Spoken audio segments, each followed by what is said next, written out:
নমস্কার। এই সময় লাইভে আপনাদের সকলকে স্বাগত। আমি রনিপা আপনাদের সঙ্গে রয়েছি। নজর রাখবো টপ 5 খবরে।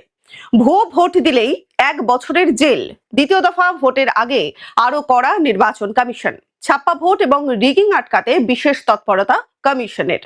ভুয়ো ভোট দিলেই 1 বছরের জেল, নতুন নির্দেশিকা জারি নির্বাচন কমিশনের। আসি দ্বিতীয় খবরে। শেষ প্রচারে জোর মমতার।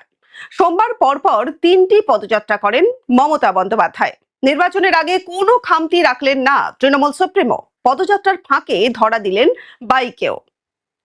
টপ 5 এর তৃতীয় খবর। মিতালিকে দেখতে হাসপাতালে অভিষেক বন্দ্যোপাধ্যায়। আরামবাগে অভিষেকের সভায় যাওয়ার পথে হামলা হয় তৃণমূলের সাংসদ মিতালি বাগের গাড়িতে। অভিযোগ ঠিক এমনটাই।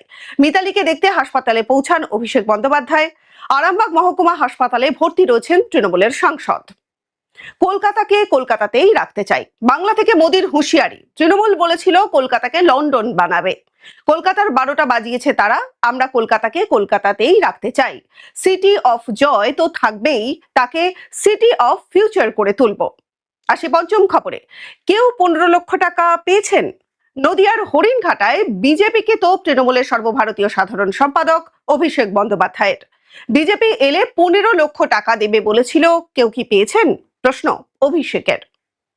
সারাদিনের বাছাই করা খবরগুলোর মধ্যে টপ 5 খবর নিয়ে এতক্ষণ আমি রনিপা ছিলাম আপনাদের সঙ্গে। নজর রাখুন এই সময় লাইভে।